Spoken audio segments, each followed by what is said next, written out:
Hello, everyone, and welcome back to this week's episode of the Rose and Rubini podcast, Making Sense of This World. As always, my name is Manas Chavla, and joining me from Washington, D.C. is Brunella Rosa, CEO and Head of Research at Rose and Rubini Associates. This week, we're talking about the West and how it should be wary about seizing Russian assets to finance Ukraine's resistance. A lot of geopolitics going on over the last 10 days or so. Brunello, you're right now attending the spring meetings of the IMF and the World Bank in DC, and there have been press reports suggesting a new proposal that by the U.S. administration regarding potentially using Russia's frozen assets to finance Ukraine's resistance and defense. Tell me more about sort of the current position and how this proposal came to be. Absolutely. There are currently two positions on the table. Clearly, the presumption is that there was an illegal invasion by Russia on Ukraine territory. We know that from February 2022. This brutal aggression has continued for way too long. The damage that has been caused is immense. Of course, first and foremost, in terms of lost lives. But then not just that, of course, infrastructure and houses and everything that needs to be rebuilt in Ukraine. How to do that? We know there are always difficulties in finding new financing. And just this week, hopefully, the US Congress will finally give green light to another kind of package for Ukraine just a few months after the EU has done so. So the question is, okay, we got 300 billions more or less of Russian assets being seized. Most of them are in Europe, in Euroclear, for example. Should we use this money to help repair some of this damage or to finance further resistance just to prevent Ukraine from collapsing? There's an open debate. I think everybody agrees on the principle. Yes, the Russians have to pay for the damage that they've caused. This is typical in any aggression war. It was the same for Germany and so on. But then history teaches us that the way you do that really matters. The Versailles Agreement after World War I, that severely punished Germany, clearly sowed the seeds for the emergence of Hitler just a couple of decades later. So same mistakes shouldn't be made. So the US say we should take all the money because this is what we need. The Europeans say, wait a minute, this is illegal.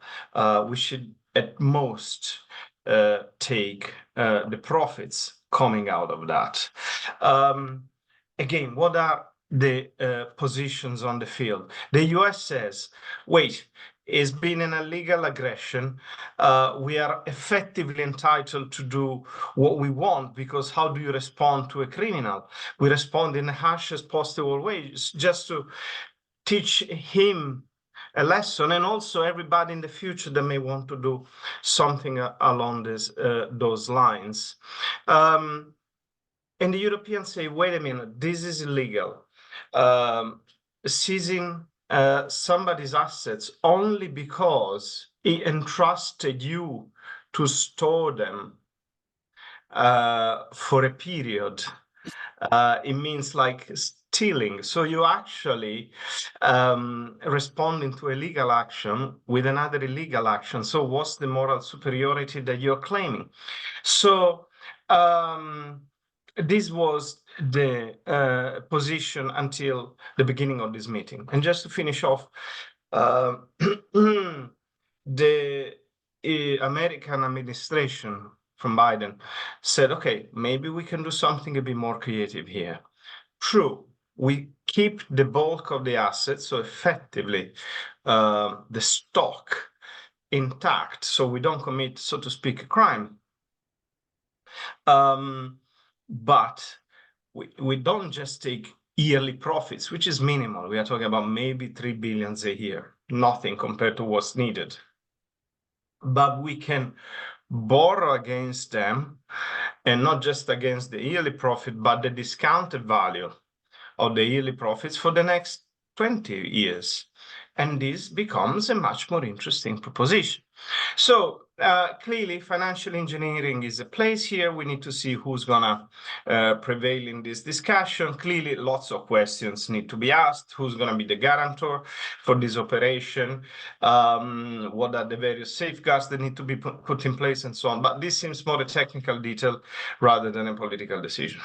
Yeah, it seems like this is a very fast-moving proposal, ready to be sort of put on the table by, by the IMF and the World Bank in these meetings, but to get possibly final approval at the G7 meeting in Italy in June. So, I mean, there are certainly obviously very many technicalities to worry about. But what exactly, I mean, could you illustrate the Europeans' fear a little bit, sort of more deeply? What really is the fear of kind of seizing these assets arbitrarily, and what should the West be wary about? Absolutely, that's exactly the key point. If the Europeans, so what the Europeans really fear is the following. The current position in the international order, as we know, is dominated by the dollar. And we know that the US authorities and their allies actually serve as custodians of gold bullions and various FX reserves in their institutions, including their central banks. So countries around the world, in particularly those from the emerging markets, have entrusted the dollar-denominated system, so the West, to keep these assets safe under the condition that clearly will remain under the ownership of those countries, only for the smooth management of the international payment system. Okay? So it's like, okay, this is my gold. I give it to you. It is clear that it remains my gold, but is in your vault, so that when there's an international transaction, it moves from one bucket to another bucket. Okay, in your reserves, everything is super smooth, but then it goes from my ownership to somebody else's ownership in your vault. This, as you understand, requires lots of trust on the fact that the custodian will not touch these assets.